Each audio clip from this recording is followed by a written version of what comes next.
All right, let's just dive right in. I want you to picture the scene. The entire nation of Israel, they're all gathered on the plains of Moab. I mean, the promised land is right there, just across the river. It's the destination they've been heading toward for 40 long years. And now their leader, Moses, is about to give his final, and probably his most important message. This is so much more than a simple farewell. It's really the culmination of his entire life's work, and it's all designed to shape the future of a nation. And here's where it gets really fascinating.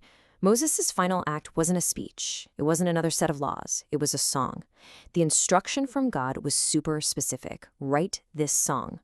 So why a song? Well, think about it. Music is memorable, right? It's portable. It was meant to be this permanent living document, a witness that would get passed down from parent to child, embedding itself right into the heart and soul of the people. You have to understand, we are at a monumental turning point. Moses knows he isn't going to be the one to lead them across the river. He's not going to make it into the promised land. So his last job here, it isn't about military strategy or conquest. It's about cementing a legacy, something that will anchor his people long, long after he's gone. So this song, it wasn't just some nice little tune for artistic expression. Its purpose was deeply, deeply strategic. You could almost say it was engineered to preserve their national memory, who they were, their history, and their special relationship with God. It's kind of like their national anthem, their history book, and their spiritual constitution all rolled into one. And the song kicks off with this unbelievably epic line. I mean, Moses isn't just talking to the people standing in front of him. No, he calls on all of creation, the heavens, the earth, to act as cosmic witnesses to what he's about to say. This immediately just blows up the scale. You know, right away, this isn't just some local affair. This is a message with universal weight. At the very heart of this incredible poem is one single, powerful metaphor. To give his people an anchor, Moses doesn't use some complicated theological concept. He uses a simple but profound image. God is the rock.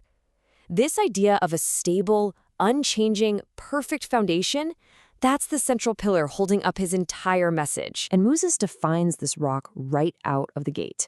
See, it's not just a symbol of strength, it's a symbol of perfect character. He's a God of truth, just and right. This isn't just pretty poetry, you know? This is establishing the ultimate standard. From now on, the people's actions will always be measured against this perfect, unshakable foundation. But a rock can sometimes seem a little cold or distant, right? Well, the song uses other powerful images to show the other side of God's relationship with Israel. And this one is just beautiful. It paints this picture of God's tender, nurturing, protective care, like a mother eagle teaching her young to fly. She stirs up the nest to push them out, to challenge them, but she's always right there to swoop down and catch them on her wings. It's this perfect picture of both challenge and absolute unwavering support. The whole song basically follows a clear three-act structure. It starts with praise, celebrating God as that perfect rock and the carrying eagle. Then the tone shifts pretty dramatically to a stark warning about what will happen if they forget him. But, and this is so crucial, it doesn't just end on a down note. The final act is all about hope. It's a promise that even when they mess up, mercy and redemption are always on the table. Now, after delivering this incredibly powerful song to the whole nation, Moses does something really remarkable.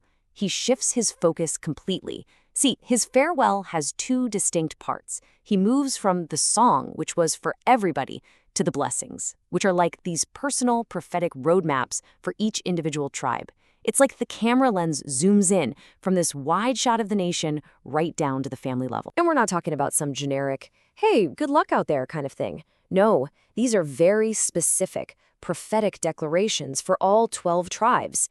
Each one outlines a unique identity, a specific purpose, and a destiny for them within the larger nation. And the blessings are just so specific and full of meaning. For instance, Reuben, the firstborn who had messed up badly, isn't granted greatness. He's granted life and survival, which is this really touching act of mercy. Then there's Judah, the future line of kings, who's promised victory. The tribe of Levi, they're not warriors. Their role is to be the nation's teachers. Benjamin is called God's beloved, promised safety. And the tribes of Joseph, they get blessed with real, tangible abundance.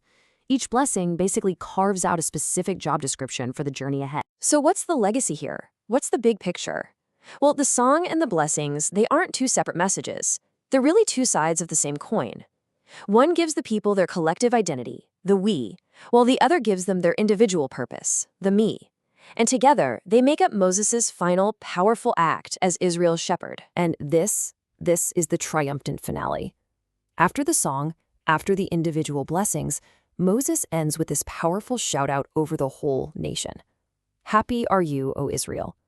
It's one last reminder of who they are, of their divine protection, and of where their strength comes from, right as they stand on the edge of their destiny. It's a total crescendo of hope and confidence. So in the end, Moses' final act, it wasn't about him, not at all. A leader's true legacy isn't some monument they build to their own name. It's found in what or who they point to. And with his last words, Moses pointed his people away from himself and right back to their true source of strength, the rock of their salvation. And that really leaves us with a powerful question, doesn't it? What does a leader's final message truly reveal about their legacy? In the case of Moses, it revealed absolutely everything. His focus wasn't on himself. It was entirely on the future of his people and their relationship with their God.